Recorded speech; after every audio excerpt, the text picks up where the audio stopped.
From the studios of Staten Island Community Television, you're watching In the Bleachers, the TV show for the world's most passionate sports fans. Hello, everyone. I'm Jaime Hixson. And I am the voice of all voices. I am the hardest, baddest, sexiest man on cable access TV, calling from you from Miami and getting all the mamacitas. Hector, you're calling from home right now. Stop it. I'm enjoying the fact that JJ is still squawking. Stop being so damn jealous. Oh, cut it out, I please. am the man with the plan. But all in all, how are you doing and how is Staten Island sports doing? And what surprises do we have? Well, we're doing well. Staten Island sports is going reasonably well right now. Right now we're at baseball season in the high school circuit. And, of course, Little League season began just recently, so things are going reasonably well right now. And New York is getting a new board, and they're going to put lights, I think, New York High School. I was just wondering, though, is there anything special that's going to be on the show soon? You mean as far as guests are concerned?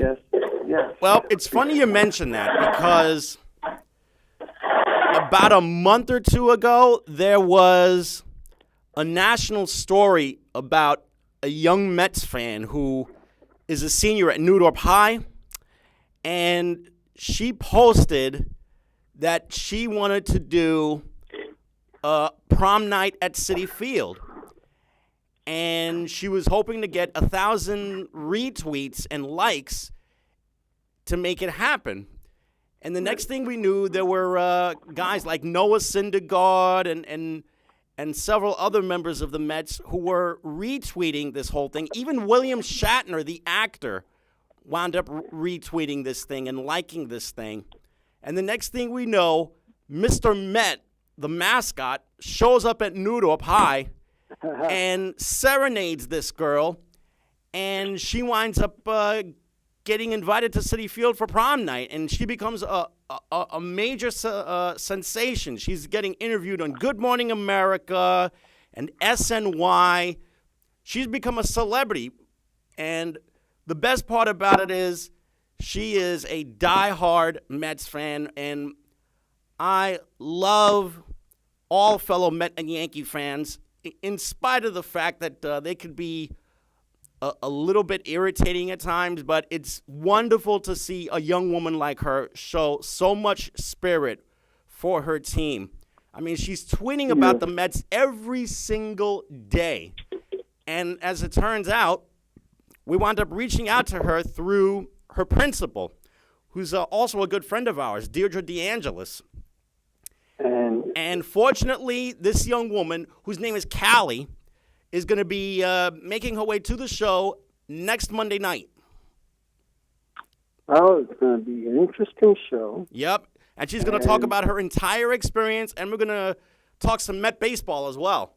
Right. Now, I'm just wondering about Met baseball, since we're talking about the Mets. They're on a pretty good click right now. That the National League was not expecting them to do much, I don't think. But what is happening to Matt Harvey? Will they get rid of him or will they keep him? Well, no one really knows what Harvey's future holds for the end of the season, but we do know one thing. It's not going to be as a starting pitcher right now. He's been sent to the bullpen. His last start was abysmal when he pitched in Atlanta. And he rubbed a lot of people the wrong way when he was asked the question, would you consider going to the bullpen? And his response was, I am a starting pitcher. The tabloids roasted him. And as it turns out, not even 2 days afterwards, Mickey Callaway, the manager, decided to put him in the bullpen, which means it's just a matter of time before the Mets can get one of their other starting pitchers, Jason Vargas, back from the disabled list. And from what I see, there have been a lot of starting pitchers that have become very good, great closers. Dave Rigetti, Ron Guidry. Mm-hmm. If you're just talking about the Yankees, the Mets, the Red Sox pitcher became a Yankee. Mm-hmm. But there have been a lot of pitchers that have gone to the bullpen and then actually better. It's just the preparation is different, But the Mets in general, and Cespedes is thanking his golf swing. Yeah. That's why he's doing so well. It's kind of like a running joke with him. He became so enamored with playing golf ever since he arrived in this country, but it's kind of interfered with his baseball swing a little bit. So he's taken a little bit of a break from playing golf for a while so he can concentrate on baseball. Well, he said that's what was helping him in the first place. Mm-hmm. The baseball, the golf swing is helping him hit the ball. But I'm wondering, do the Mets right now have any major injuries, are the Mets having a comeback of any sort? As far as major injuries, there's still the matter of Jason Vargas coming back from the disabled list after his finger on his pitching hand was broken. So that's one injury right there. The biggest injuries right now are to their catching platoon. Kevin Plawecki is out at least 2 or 3 months. Travis d'Arnaud is gone for the year because he needs Tommy John surgery. Right. So right now the Mets are going with Tomas Nido and also Jose Lobaton as their catching duo. And also, do you foresee them trading? Because I was listening or I was reading, and they were saying that the Marlins are just getting rid of everybody. Mm-hmm. Just trying to stuff and scratch all over again. So I'm wondering if that's true or not in your end. That is a hot rumor that's been going on, that the Marlins catcher, JT Realmuto, might be involved in trade discussions with the Mets because the Mets reached out to the Marlins about him. The talks have kind of died down a little bit, but the way the Marlins have been trading players left and right, don't be surprised if you see Realmuto getting traded someplace else. Even Realmuto himself said, well, if those guys are going to be traded, then maybe I should be traded as well. And to be quite honest with you, should he really have to be subjected to a rebuild such as this? Especially with the way Derek Jeter has been just auctioning off players left and right. I wonder if he's doing the right thing.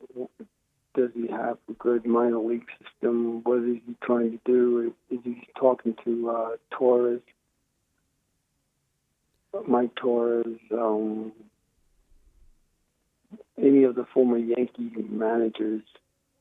I wonder if he's getting in contact with them, figuring out how to rebuild a minor league system. I'm sure he's probably getting some kind of consultation from somebody. It's funny you mention that because the kid that the Marlins wound up getting in the Christian Yelich trade, he's become one of their shining stars right now, Lewis Brinson. He got off to a slow start, but so far Brinson has been really hitting the ball much better. So the Marlins have a go-to guy as far as who to get run production from and who to get a really big hit from. So how is the National League teams doing right now? Right now, just as I suspected, the National League West has become very, very difficult to try and predict. Even though the Dodgers are under 500 right now, don't be shocked if they go on a major run sometime this year. But at the moment, it's been the usual suspects. It's been San Francisco, it's been Colorado, it's been Arizona. Arizona's been playing some decent baseball lately. And as always, San Diego has been bringing up the bottom of the totem pole. What about the rest? about the Cubs and everybody else in the National League. Go Cubs down are the list. teeter-tottering right now. I mean, granted, they've gotten some really good hitting lately, but at the same time, pitching has been a little bit of a chasm for them. Mm-hmm. And the Cubs, they're not living up to par. There's a lot of teams right now that are not living up to par, such as the Cubs. Mm-hmm. What's happening with them? Well, what's happening with them is, one, pitching has been up and down at the most, and for another, I think the hangover from the last couple of seasons, the last 3 seasons, has been catching up with them a little bit. A lot of people are expecting them to maybe fall from grace a little bit, but at the same time, it's only the end of April, and there's still a lot of time for them to try and put together a run. Right. But I was wondering also, the rest of the National League teams, how are they doing? Give me a rundown on each team. Are they busting, or do they have major injuries? What's the high and the low? Well, as far as the Central Division is concerned, St. Louis and Milwaukee are playing some good baseball right now. Milwaukee is battling. Cincinnati is doing another rebuild, and I would not expect anything from the Reds for about 3 or 4 years because they're doing this with young players right now. And also, they've got one good player out of the whole bunch, Joey Votto, who seems to be as consistent a player as any major leaguer in the game today. So right now, St. Louis, Milwaukee, the Chicago Cubs. I think Pittsburgh is battling a little bit, especially considering that they still have a couple of holdovers like Francisco Cervelli behind the plate, and also Josh Harrison, who's been really picking up the slack for the guys that have departed, like Andrew McCutchen and Garrett Cole. So Pittsburgh has been battling a little bit. As far as the Eastern Division, the big surprise in the Eastern Division right now is Philadelphia. Nobody expected Philadelphia to be this competitive this quickly. And the reason why is because, for one, their slugging sensation from last year has become quite the phenom. And for another, their pitching has really held their own so far. Even Atlanta has done a solid job. I mean, just the other day, Julio Teheran got into a pitcher's duel with Jacob deGrom, which was just fantastic. And the Braves wound up taking 2 out of 3 from the Mets. But it's just a real shame that a lot of the fans are not there to see this rebuilding project go so quickly for them. Because the one thing that we know about the Braves is they always dip into their farm system and seem to pluck out one really good star out of that entire bunch, or they make that one deal that can really set them up for the next year or two. The one guy that they have right now is Dansby Swanson, who was a bit of a lost cause with a couple of other teams, but ever since he went to Atlanta, he's really found himself so far. And it's funny because the Atlanta Braves and the Minnesota Twins normally have a very good farm system. Mm-hmm. And every time they bring up someone, and they're willing to take it slow, like most teams. So, but it's funny because every year you were expecting the Atlanta Braves to be in it. Now, with the Philadelphia team, I was reading that they are willing to spend money so that they can win now. Good for them. Do they have a chance to win now with that team? Can they win now? Yes. I think they could use maybe 2 or 3 more really good sluggers in their batting order to really contend. Pitching-wise, I think they're really good because when you consider guys like Jake Arrieta, who they gave a really economical contract to be their ace, so far things are turning out reasonably well for them. They've been able to break 500, and I think they might be able to sustain something for maybe another couple of months, but I just don't feel that they have enough hitting in order to really get through that next level. They do have some really good young hitters, though. Odubel Herrera being one of them. And, as good as the Mets are doing, the Mets system is not good. The Mets minor league system is not that good. They've had major problems with their farm system for about a year or two right now. I think in the really, really lower levels, they might have some guys that can do something within the next couple of years. But as far as what they have in Vegas now, I mean, there's still Dominic Smith. There's still a couple of other guys that they might bring in. Matt Reynolds being one of them, maybe Gavin Cecchini. But other than that, I really don't see that much in their system that can really help them immediately. I think they might have to wait another 2 or 3 years for the guys in the rookie leagues in A-ball to be able to do something. And how about the Marlins? Should they still have a baseball team, or should they go to another state? I've never liked the idea of baseball in Florida. It's a horrible, horrible market to try and have Major League Baseball. They don't have the demographics for it. They don't have the IQ for it. If anything, they should probably relocate either the Marlins or the Rays to a place that really does have a need for baseball right now. One place that I can definitely think of is Montreal. Yeah, the taxes would be a killer, though. But, yeah, Montreal is one of those teams that have a history. Yeah. And it's not like they don't have bad fans either. The fan support is good. I mean, keep in mind, they drew 40,000 fans for a Blue Jays exhibition game 2 years running, especially one which featured Vladimir Guerrero's son, who wound up winning that game with a home run. The fan support is there. The only reason why the Expos left in the first place is because, one, ownership lied to the fans about the team being competitive and about their competitive prospects, and two, ownership was incompetent. They had no clue how to try and run a baseball team. And because of that, the fan support just really, really declined badly in the final years. And three, it had to do with money and how the currency system is, because they couldn't get the players.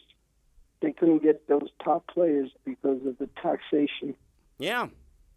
So that didn't help much. I don't know how Toronto's doing it, but they're doing it in some shape or form. Let me tell you, the way Toronto was able to build their championship contenders in the past, not only did they have a really, really good farm system in the past, they had great management, which allowed for them to make trades for guys like Joe Carter and Roberto Alomar. Alomar now is in the Hall of Fame. Carter, I think, is in the Canadian Sports Hall of Fame.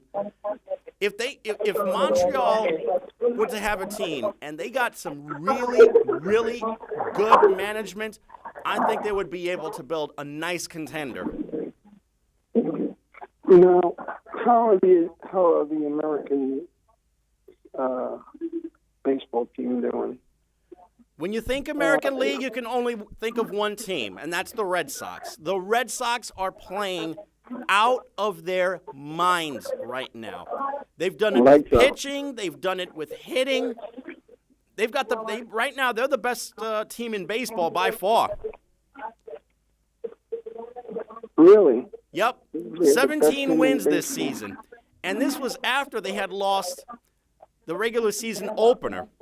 Of course, the other day was a little tough for them because they wound up getting no-hit by the Oakland A's. Sean Manaea wound up getting a no-hitter over the weekend against Boston. But other than that, they've been doing this thing with pitching. David Price has pitched well. They've gotten great hitting. Mookie Betts has been the best player at the plate by far this season. He's gotten one big hit after another. He's added power. He's done well defensively. Jackie Bradley Jr. has done great, especially playing center field. There's their acquisition, J.D. Martinez, who's done great both at the plate and at first base. He's added steady defense at first. There's also the matter of Dustin Pedroia, who's really hitting the ball well. So far, it's been hitting and pitching that the Red Sox have been doing this thing with. And I said that the Red Sox were slightly better than the Yankees, and right now, they're 5 times better than the Yankees. So, run down who's in first and who's in last. Boston, by far, leads that Eastern Division. Toronto's surprised a lot of people. They've got 12 wins this year, and they were one of the hottest teams in baseball before they came to Yankee Stadium over the weekend. So it's Toronto that's got 12 wins. The Yankees now have 11 wins this season, and they've just barely been hanging on by a thread. The reason why is because the bullpen has been keeping them in a lot of games. Other than that, Aaron Judge has just been terrific. Didi Gregorius right now has become their best hitter. Who would have thought that Didi Gregorius would be the best hitter in that lineup, especially considering that Aaron Judge and Giancarlo Stanton occupy the same spots in that batting order? Well, last year he was batting fourth. Mm-hmm. So and now Judge is batting second. Right, exactly, and that's the place he was batting before. Mm-hmm. That's what last year happened. Gregorius batting fourth now. Giancarlo Stanton, again, what's wrong with him? Who knows? But I don't think he's seeing the ball well, to be honest with you. I mean, he's got. I've seen him do a lot of awkward swings and misses at breaking pitches and off-speed stuff. I mean, granted, after that he had that really good first game of the year, but other than that, he can't see the ball at all. Now, let me ask you, their injuries, how are they doing with them? Well, Jacoby Ellsbury is still really, really slow coming back from his injury.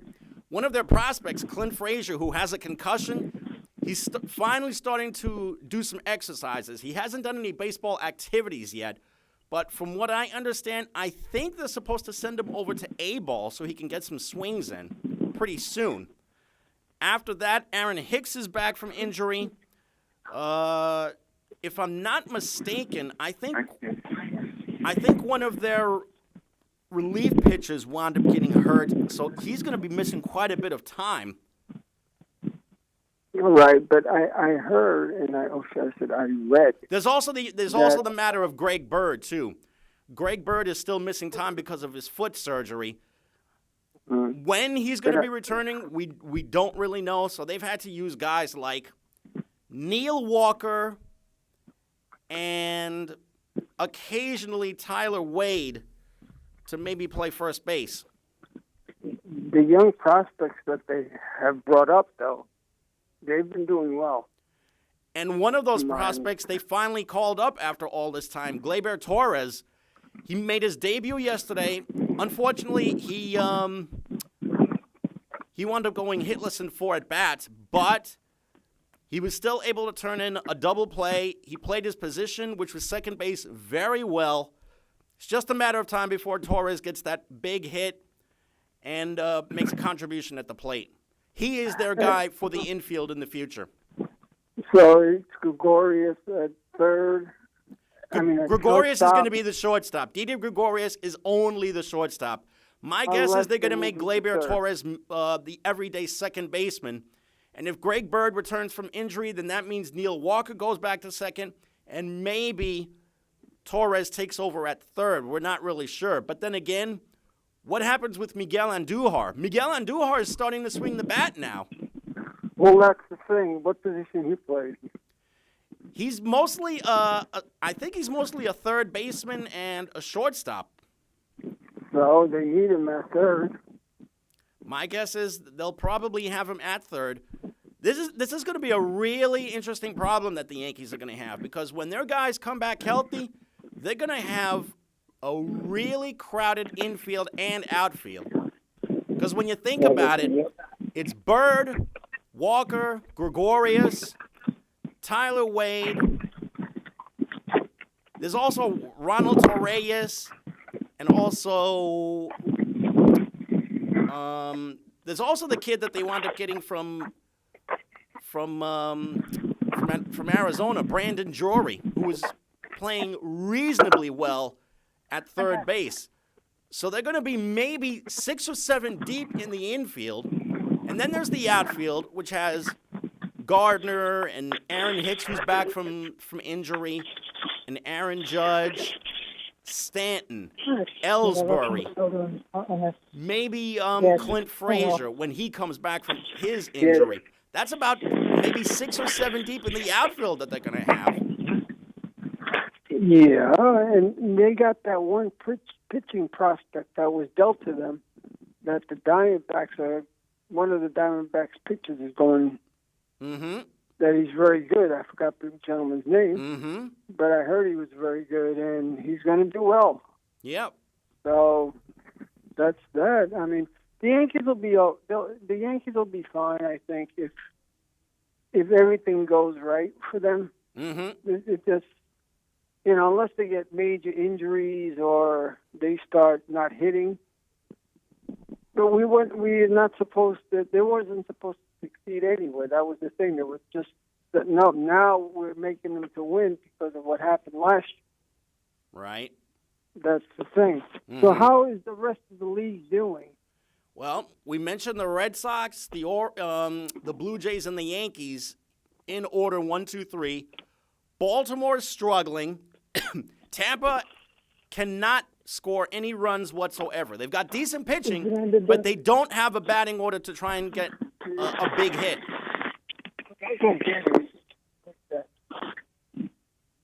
Yeah.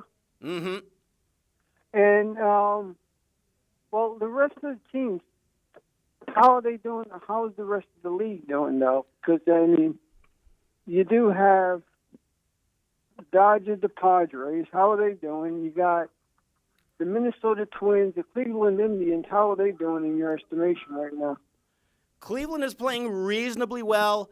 Minnesota actually had a series with Cleveland that was played in Puerto Rico just last week, a 2-game series. And the Indian star, Francisco Lindor, wound up getting a hero's welcome, and he wound up paying the fans back with a 2-run home run in the first game. And then the Twins wound up winning the second game to split that series. Minnesota is a team that's really going to be one to watch. They've got good young players. They've got good pitching. And, of course, a really top-of-the-line manager, Paul Molitor, who was a great player back in the day and is now in the Hall of Fame. So you figure Cleveland, Minnesota, I think Detroit is going to have some trouble. Kansas City and the Chicago White Sox are both rebuilding. The White Sox are doing more rebuilding with younger players, so it's going to be a long time for them before they can be taken seriously. Kansas City, I think the bottom has really dropped out on them because after losing about 2 or 3 of their star players, things are not going well for them at all. And I also, that's good that, do you think they have a shot? Is it because of injuries that Kansas City's not doing well, or they're just bad? Hitting-wise, they've really got a lot of holes in their batting order. So at this rate, they may have to wait for that one big slugger to try and find either via trade or free agency, because right now their farm system is really, really thin.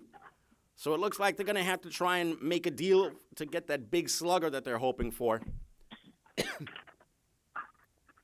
And, transitioning from baseball to fight for soccer.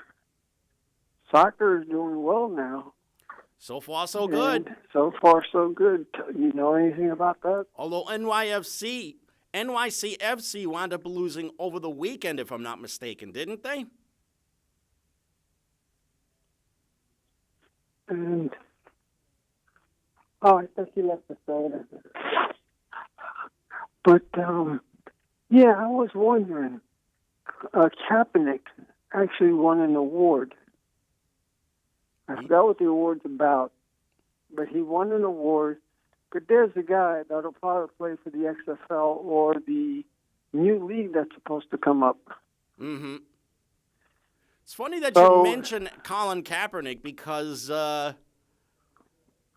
he drew some interest from a pair of teams, but one of the teams decided to cancel a workout with him because of his stance regarding the national anthem.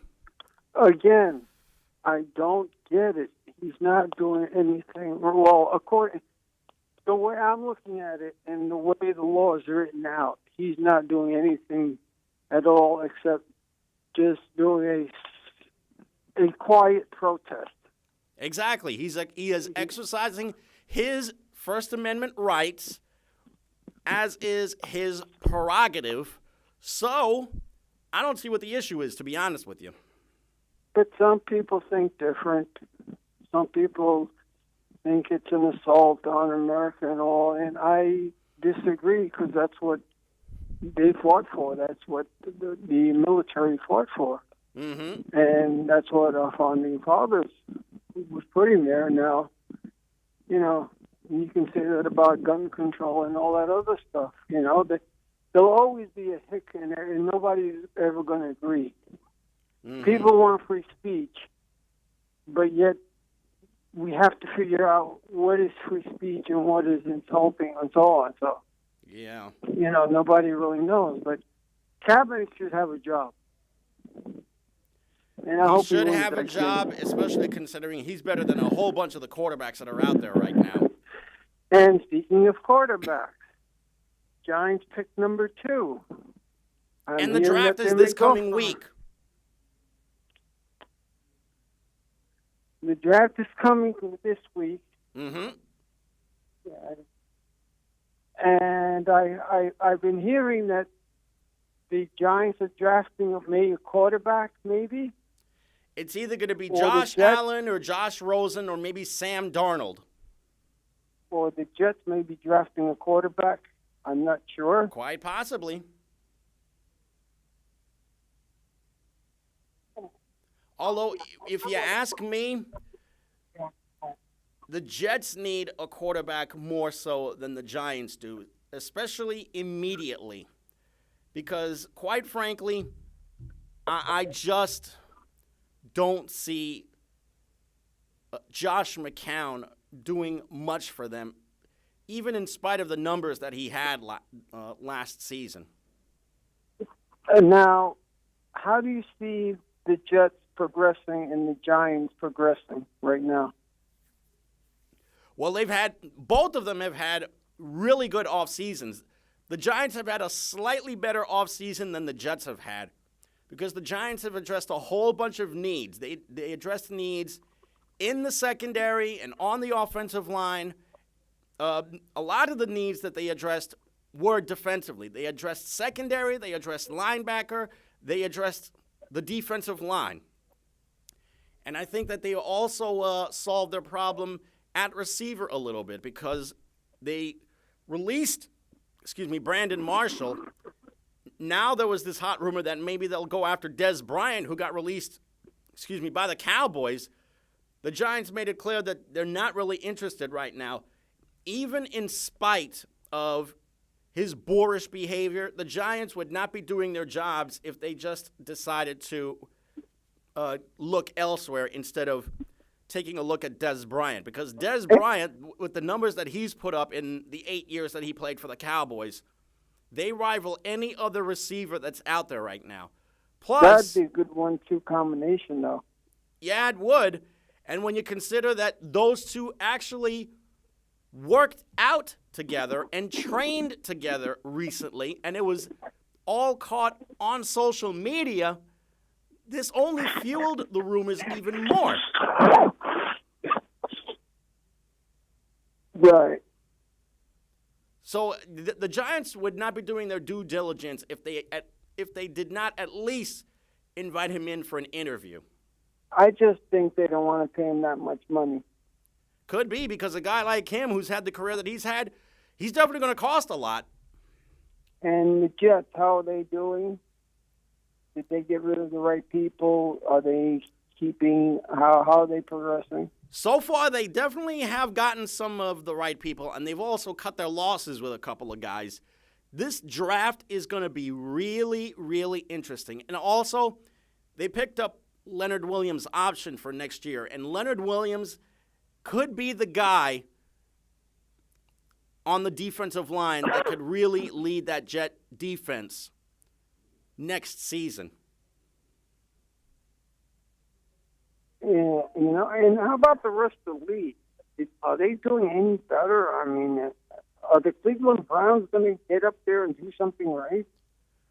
Well, that depends on who you talk to. I mean, the Browns made the trade for Tyrod Taylor, which, quite frankly, is not necessarily a great idea. I mean, Taylor brings them athletic ability and the ability to make plays with his feet, but his arm is totally inaccurate, and quite frankly, I thought they could have done a little bit better in the draft than maybe make a deal for Tyrod Taylor. But at the same time, at least they wound up getting a quarterback that they could probably go with or experiment with for next season. And how about the rest of the league? Go down the pecking order. Miami, did they improve? Barely. Miami actually lost more people than they wound up gaining. So you see them in last place, probably? Quite possibly, because after the pecking order that they had at quarterback last year, I really don't see them doing that much, to be honest with you. And Buffalo wound up trading away Turner. Now all that they have left at quarterback is Nathan Peterman. So there's been a lot of talk about them maybe trading up in order to get a quarterback, but only time will tell with them. As far as the Patriots, all the rumors are surrounding Tom Brady's future. All of a sudden, everyone's saying, well, maybe he's going to call it a career, or maybe next season will be his last season. He made it loud and clear one time he wants to play until he's at least 45 years of age. So unless he says something, we really cannot take any of these other critics at their word. As far as what's going on in the Central Division, Cleveland has actually done better with all of the moves that they've made. Pittsburgh is still, unfortunately, having contract problems with Le'Veon Bell. So there's going to be a little bit of drama involving Le'Veon Bell and his contract situation with the Steelers. Cincinnati has done very little. Baltimore has not done much at all. And they only seem to be getting older at each position. As far as the South Division, I think Tennessee has a bit of a future. Jacksonville has a bit of a future. Both of them are working with good young quarterbacks that could probably lead the way. Houston is going to be really interesting because before Deshaun Watson got hurt, I thought Houston really had a chance to do something special last season. But then he wound up tearing his knee, and the season just bottomed out from them. So let's see what happens with them. The Colts could be not necessarily a wild card in the playoffs, but they could be a wild card in figuratively speaking, because Andrew Luck missed all of last year. And there's still the issue of whether he's going to be able to put together a full 16-game season. Let's see what the Colts can do with Andrew Luck next year. Plus, he lost Frank Gore, who now went to Miami. That's another thing. Frank Gore signed with his hometown Dolphins. And it could be that he's still trying to prove himself a little bit. But as far as the Colts are concerned, Andrew Luck has something to prove as well, because he wants to be able to prove that he can stay healthy and last a whole season. As far as the AFC West, Oakland was a disappointment last year. I want to see what they can do with a healthy Derek Carr and a really healthy offensive line as well. Kansas City, they're going into the next chapter of their franchise history, because now they're making Patrick Mahomes the everyday quarterback. They wound up trading Alex Smith, to the Washington Redskins. Now Alex Smith is going to be the guy in D.C. Denver still does not know who their quarterback is going to be, and they have a high draft pick, and that's not really saying a lot for their future, because right now Denver's quarterback rotation is Paxton Lynch, and I think Trevor Siemian too, and Siemian was a major disappointment, and they also wound up releasing Brock Osweiler. So now Paxton Lynch and Trevor Siemian are their two-headed quarterback duo. Do they draft a QB at number 5 or number 6? We're going to have to wait and see. There's also the issue of their running game. The running game has been very, very slow to come about for them. It's critical that they get a really good running back and a really good quarterback in order to get themselves ready for next season. San Diego, they really surprised a lot of people last year in their first year in L.A., because not only did they win 9 games, they were this close to making the playoffs, all in spite of the fact that they played in that soccer stadium, the Home Depot Center, in front of maybe 25 to 30,000 people, which was a real embarrassment for that franchise. They have to wait at least another 2 or 3 years for the new stadium in Inglewood to be ready. And that reminds me, this coming season, we're going to see the Battle of Los Angeles, because the Chargers are going to play the Rams next year. So I'm going to be curious to see what kind of crowd they're going to be able to draw, whether the game is at the Home Depot Center or at the L.A. Coliseum. And the Bears are still... The Bears are still the Bears, and they're pretty much taking a lot of criticism because of them drafting Mitchell Trubisky. I mean, granted, he only went through a rookie season, and he needs time to be looked at, but the way he played last year, he's really not showing much, and he's only so far proving that these critics calling him a bust might be right. And the Oakland Raiders? Oakland is going to have a lot of catching up to do, because last year they were a major disappointment. Derek Carr specifically was disappointing with his accuracy.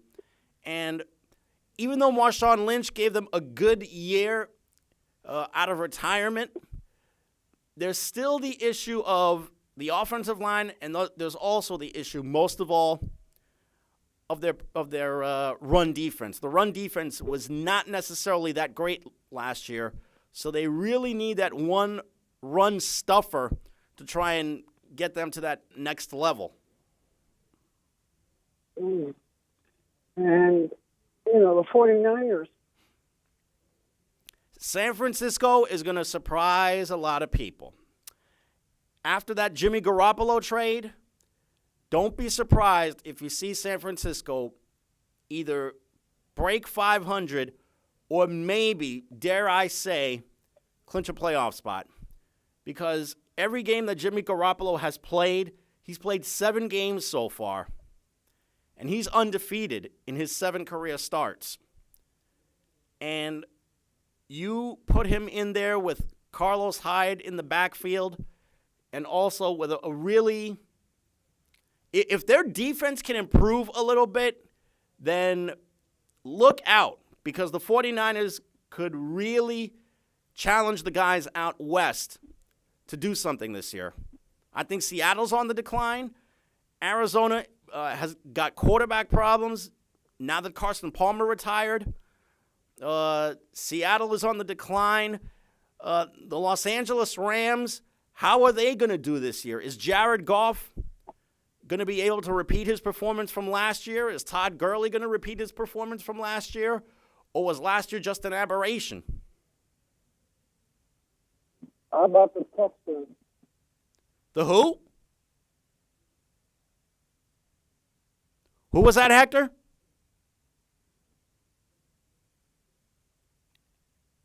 Hector, you able to hear me? Oh, well, I guess the line must have fallen. Well, I'm going to see if we could probably bring Hector back onto the line. So, oh, sorry about that, folks. Unfortunately, we don't have anybody on the other side right now. Usually Kenny is on the other side of the glass, but unfortunately, he's double dipping right now between the show that's next door, which is Let the Good Times Roll, and this show right now. So, in the meantime, I'm going to see if I can probably get you by these last 12 and a half minutes. You know what? There we go. Thank you. I'm going to see if I can... Oh, sorry about that. Hold on.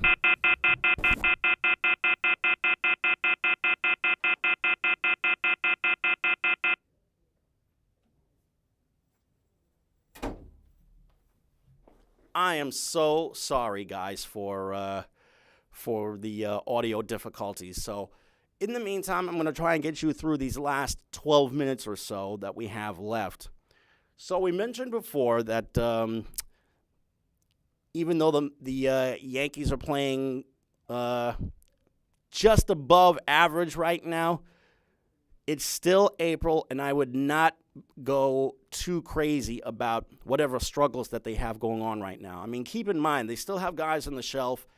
And did I mention that it's April? That's one thing. As for the Mets, granted, they're off to a good start, but they really stubbed their toe in a couple of games last week. The 7-1 lead that they blew against the Nationals and wound up losing. The 2-1 lead, or the 3-1 lead that they blew in the last couple of innings in Atlanta before they wound up losing. Quite frankly, the Mets should be much better than that, but we should just be grateful for the start that they have right now. Let's see them sustain it, though. Now, as far as what's going on in the playoffs, the Stanley Cup playoffs are inching much closer to getting to that second round. We already know that out west, San Jose, Vegas, Winnipeg, and Nashville have all advanced to the Western Conference semifinals. And back east, Tampa Bay and Pittsburgh have advanced to the next round. So there are 2 more series left to go in order to be decided. Tonight, Boston has a chance to wrap up this series against Toronto up north, while Toronto has a chance to tie the series and send it to a 7th and deciding game back in Beantown in the next couple of days. Also, there's Washington versus Columbus. Give the Washington Capitals a lot of credit. They were down 2-0 in that series. We thought for sure that they were once again going to self-destruct the way they always seem to self-destruct in the postseason. That's been the Capitals' history since they were founded more than 40 years ago. You have a sparkling regular season, but in the playoffs, you just cannot seem to put it together. And Alex Ovechkin, who really has done a disappearing act more often than not in these last few postseasons, has actually played reasonably well in this one. So now Washington has a chance to overcome a 2-0 deficit and win the series if they can wrap it up in Game 6 tonight. And, of course, Columbus has a chance to tie the series and send it to a 7th and deciding game in D.C. Now, as far as the NBA playoffs are concerned, one team has already moved on, and that's New Orleans. Fortunately for the New Orleans Pelicans, they were able to complete a 4-game sweep of the Portland Trailblazers. And this is where Anthony Davis and also Rajon Rondo really come into play. Davis had an outstanding series, and Rondo, who's already won a championship ring with the Celtics, once again showed that if he can be involved in a playoff game, he can show flashes of brilliance. But now that they're into the next round, there's a strong possibility they may have to go up against Golden State, the defending champion. And let me tell you, once Steph Curry comes back from his injury in the second round, all bets are off because the Warriors are such a team that's proven to win now that it's gotten to a point where we expect them to get to the next round. Exactly. Oh, there you are. You finally decide to join us. It's those women. They Oh, call me cut up it the out. phone There so are I can no get women. off. Cut it out. Hey, I'm hot. Miami's hot. Next thing, I'll be traveling to Brazil next, and they really want me because I'll be tipping my rear end off. You're not in Miami. You're in your house in the woo, South Shore jealous. just trying to watch it on television. You're just jealous. But I ain't jealous of you. Why would I be course you are. jealous I of give a somebody lot to who you. smells like malt liquor? I am the hardest, baddest, sexiest man on cable. No, you are not. You are the drunkest man on TV. Yeah, you wish. Youngest No, I man don't that wish. gets It's more true. women than you. I don't pay for it. I don't blow up dolls with it. And even the blow up dolls get more satisfaction than you would. So, I hate you. Yeah, thank you. So does the general public over there, the monarchy. But I wanted to ask you, the revolving doors for the next head coach. Oh, brother. Do we really have to get to this again? Yes, because a lot of people, they're really interviewing a lot of people. Well, I mean, they're supposed to interview a lot of people, first of all, because if not, then they really would be incompetent because that would show they were not doing their jobs. That's number one. Number two, where is Mark Jackson? Why is he not getting contacted for an interview? Well, they did interview him, didn't they? No. He has not gotten even so much as a phone call yet. And yet the guys that they are considering are David Blatt and David Fizdale. Jerry Stackhouse, don't forget. And Jerry Stackhouse, who hasn't even coached an NBA game Monty yet. Williams, the guy that was in there before when they made the playoffs. Not Mike Woodson, please. Not Mike Woodson, please. I've had my fill of Mike Woodson, and he was never great. I could care less if he made the playoffs. But, I sent you an article about Mark Jackson because they're saying that he was paranoid. And he didn't know how to convert with the team, and he had trouble even with his coaches.